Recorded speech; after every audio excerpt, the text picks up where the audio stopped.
Hello everyone, आज के इस वीडियो लेक्चर में हम बात करेंगे पॉरीफेरा के बारे में। देखिए गाइस, पॉरीफेरा जो है ये किंगडम एनिमिलिया का फर्स्ट सब ग्रुप है, यानी कि फर्स्ट फाइलम है। किसका? किंगडम एनिमिलिया का। और पॉरीफेरा के अंदर बहुत सारे ऐसे ऑर्गेनिज्म आएंगे, मतलब कि सारे ही ऐसे ऑर्गेनिज्म आएंगे जो डिफरेंशिएटेड नहीं होंगे, मतलब कि जो दिखने में बहुत ज़्यादा कैसे होंगे, सरल होंगे। बायोलॉजी की भाषा में वो कैसे होंगे? सिंपल होंगे। They are not well differentiated, उनमें अच्छी तरह विकास नहीं हुआ होगा। उनके अंदर केवल क्या पाए जाएंगे? कोशिकाओं का एक आप बोल सकते गुच्छा पाया जाएगा। इधर क्या है? ग्रुप ऑफ सेल्स आपको देखने को मिलेगा।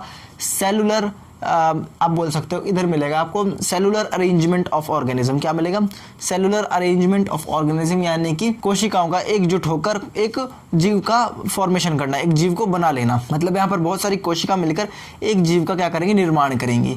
देखिए गाइज, इस ग्रुप के अंदर पॉरीफेरा के अंदर जितने भी ऑर्गेनिज्म आएंगे वो सारे कैसे होंगे?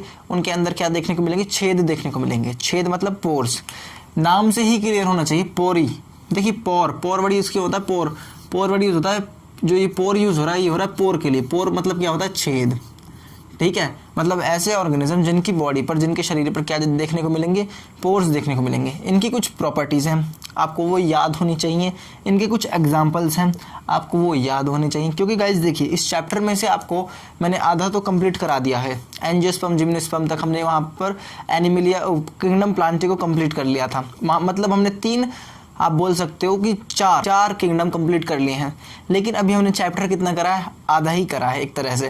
क्योंकि देखिए, एग्जामिनर पॉइंट ऑफ व्यू से, एग्जाम पॉइंट ऑफ व्यू से किंगडम एनिमिलिया बहुत इंपॉर्टेंट है। इधर से आपको केवल किंगडम एनिमिलिया के अंदर से आपको 2 से 3 क्वेश्चन आराम से देखने को मिल जाएंगे। कितने से? 2 से 3 क्वेश्चन आराम से देखने को मिल जाएंगे। इसलिए हर चीज़ को अच्छी तरह पढ़िए। देखिए गाइस, किंगडम एनिमिलिया से आपको 2-3 क्वेश्चन आराम से मिल जाएंगे। मान लीजिए यहाँ पर एवरेज मान लीजिए 2 क्वेश्चन आपको यहाँ पर यहाँ पर आप एवरेज मान लीजिए 3 क्वेश्चन यहाँ पर देखने को मिले। तो गाइस, जो 2 क्वेश्चन हैं वो आपको किंगडम प्लांटी, फंगी और मोनेरा प्रोटिस्टा उधर से देखने को मिल जाएंगे। मतलब कि 2 क्वेश्चन और मान लीजिए, कम से कम बता रहा हूँ ये तो मैं, तो 5 क्वेश्चंस तो आपको डायरेक्ट यहाँ पर मिल जाएंगे इस चैप्टर में। जबकि आपकी बायोलॉजी कितने नंबर की आती है? आपकी बायोलॉजी आती है एएमयू के टेस्ट में 15 मार्क्स की।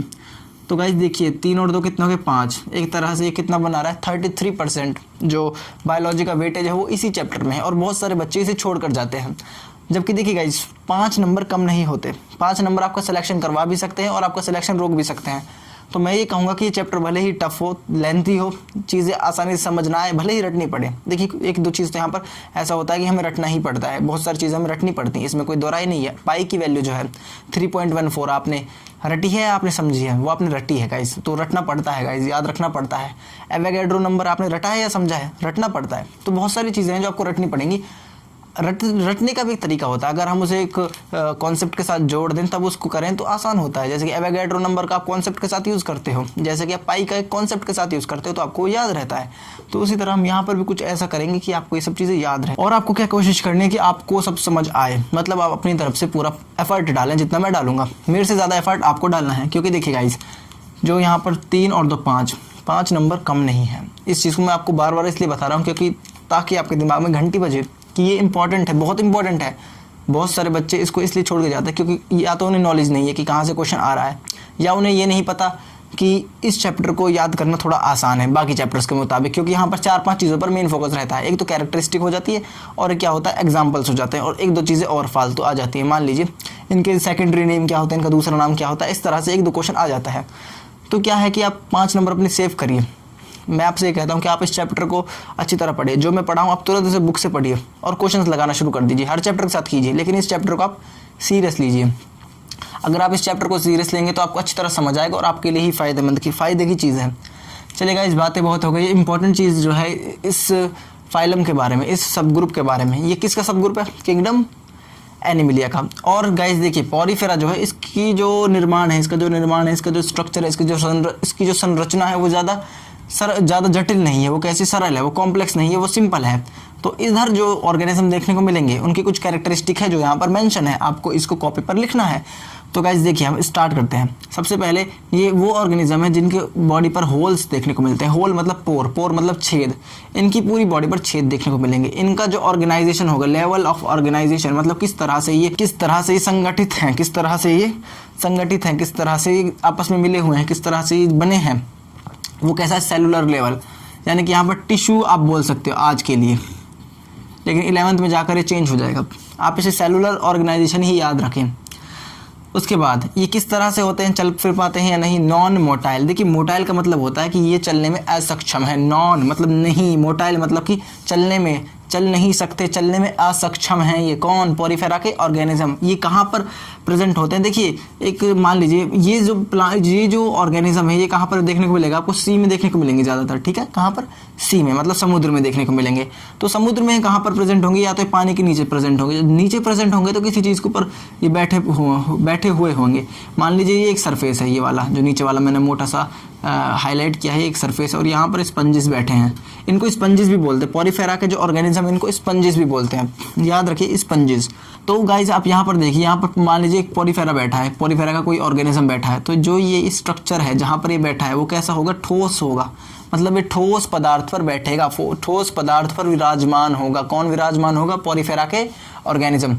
जो पोरीफेरा के ऑर्गेनिज्म है, मतलब कि जो पोरीफेरा के अंदर आने वाले जीव हैं उनके अंदर एक सेंट्रल कैनाल देखने को मिलेगा। सेंट्रल कैनाल सिस्टम, सेंट्रल मतलब कि एक मेन होता है, जो मतलब जहाँ से कुछ कंट्रोल होता है। मान लीजिए ये मैंने एक पोरीफेरा बनाया है, ठीक है गाइज, ये एक मैंने रफ पोरीफेरा बना दिया, तो यहाँ पर एक सेंट्रल कैनाल होगी। एक सेंट्रल आप बोल सकते हो कि कैनाल मतलब नहर होती है, हिंदी में इसको नहर बोलते हैं। तो यहाँ से क्या होगा, पानी अंदर आएगा, ठीक है, और पूरे इसमें घूमेगा। साथ ही साथ वाटर और ऑक्सीजन भी यहाँ से अंदर आ सकते हैं और पूरे बॉडी में घूमेगा। तो देखिए गाइज, इनके पास एक सेंट्रल कैनाल सिस्टम है जो किस में हेल्प करती है, वो हेल्प करती है वाटर के सर्कुलेशन में। वाटर के सर्कुलेशन मतलब कि पानी का आप बोल सकते हो कि मूवमेंट में, जगह जगह पर उनका घूमना, ठीक है। जैसे सर्वे नहीं करते क्या, सर्वे होते हैं ना बहुत सारे, तो उन सर्वे में क्या होता है कि बहुत सारे लोग किसी एक डाटा को कलेक्ट करने के लिए निकल पड़ते हैं, तो वो सर्कुलेट हो जाता है अलग अलग जगह पर। तो इसी तरीके से ये भी क्या करेंगे, सर्कुलेट करेंगे। किसको, वाटर को। कौन कर रहा है, सेंट्रल कैनाल। आपसे पूछ सकता है कि सेंट्रल कैनाल का फंक्शन क्या है, और ये किस में देखने को मिलता है। सेंट्रल कैनाल मेनली पोरीफेरा के अंदर देखने को मिलता है, और इसका काम जो है वो वाटर को, फूड को और ऑक्सीजन को। देखिए वाटर को तो क्या करेगा, सर्कुलेट करेगा, सिर्फ वाटर को क्या करेगा, सिर्फ सर्कुलेट। लेकिन ये हेल्प करेगा फूड को अंदर लाने में और ऑक्सीजन को अंदर लाने में। फूड को अंदर लाना और ऑक्सीजन को अंदर लाने में कौन मदद कर रहा है, वो कर रहा है सेंट्रल कैनाल। सेंट्रल कैनाल किसकी, पोरीफेरा के ऑर्गेनिजम्स की। देखिए गाइज, जो इनका आउटर सरफेस है, ये आउटर जो इनकी लेयर है, ये ठोस होगी। कैसे होगी, ठोस होगी। और ये ठोस किससे बनी हुई होगी, वो आपके लिए जानना आज ज़रूरी नहीं है, बिल्कुल भी आपसे क्वेश्चन में नहीं पूछेगा। 1-2% पूछे आपको, ऐसा कोई क्वेश्चन मिले तो आप उसे रट लीजिएगा। देखिए गाइज, जो इनकी आउटर कवरिंग है, आपसे क्वेश्चन नहीं पूछेगा कि इनकी आउटर कवरिंग कैसी होती है, सॉफ्ट होती है, टफ होती है, कैसी होती है। इनकी आउटर कवरिंग बहुत ज़्यादा हार्ड होती है, ठीक है। आउटर लेयर बहुत ज़्यादा हार्ड होती है, और इनकी बॉडी बहुत कम डिफ्रेंशिएट होती है, मतलब बहुत कम इनके अंदर आप बोल सकते हैं विभाजन वगैरह नहीं होता इनके अंदर। विभाजन के मतलब कि इनके अंदर जो है वो इस तरह से नहीं होता कि अलग अलग पार्ट्स हों बॉडी के अंदर, नहीं। इनके अंदर सिर्फ एक ही बॉडी होगी, उसको हम कह नहीं सकते कि कौन सा पार्ट है। मतलब इनकी बॉडी जो है वो सिर्फ एक ही तरह की है। जैसे मान लीजिए गाइज, जैसे आपको मैं एक एग्जांपल देता हूँ कि मैंने यहाँ पर एक चीज़ रखी, एक ये रख दिया मैंने, एक पोरीफेरा, मान लीजिए एक पोरीफेरा है। तो गाइज आप ये नहीं बता सकते इसे देखकर कि इसका ईयर कहाँ पर है, इसकी नोज़ कहाँ पर है, इसके हैंड्स कहाँ पर है। आप ऐसा कुछ बता ही नहीं सकते। इनका ऐसा कोई आपको पार्ट ही नहीं दिखेगा, ये पूरी बॉडी एज ए होल होगी, मतलब कि पूरा शरीर ही इनका उपस्थित होगा, और उसमें आप कुछ भी देखकर नहीं बता सकते कि इनके अंदर कोई पार्ट बना भी है या नहीं। मतलब इनके अंदर कोई भी ऑर्गन नहीं बना है अभी, क्योंकि ये कैसे हैं अभी, ये आप बोल सकते हो कि ये सेलुलर ऑर्गेनाइजेशन है इनके अंदर। मतलब कि जो इनका सेल का संगठन है वो कैसा है, कोशिका इकट्ठा हुई पड़ी हैं, बस कोशिका इकट्ठा हुई पड़ी हैं। आई थिंक आपको ये चीज़ क्लियर हुई होगी।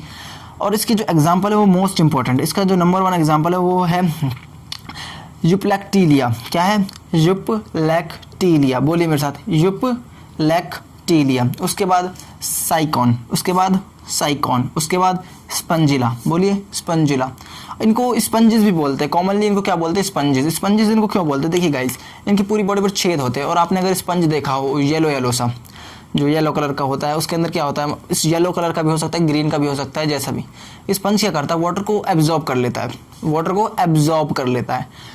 एक्चुअली वो जो वाटर को एब्जॉर्ब कर लेता है, तो उधर क्या होता है, उसके अंदर कुछ बहुत सारे छेद होते हैं, उनके अंदर वाटर अंदर चला जाता है, ठीक है। उन छेदों के अंदर वाटर चला जाता है, तो वो वाटर को क्या करता है, एब्जॉर्ब करता है, सोख लेता है, ठीक है गाइस। तो इनको इसलिए स्पंजेस बोलते हैं क्योंकि इनकी बॉडी पर क्या होते हैं, छेद होते हैं। आई थिंक आपको क्लियर हो गया होगा। चलिए मैं एक बार रिवीजन करा देता हूँ। देखिए पोरीफेरा जो है पोर्स, इनके ऊपर पोर्स होंगे, छेद होंगे, और ये कहाँ पर देखने को मिलेंगे, सी में देखने को मिलेंगे।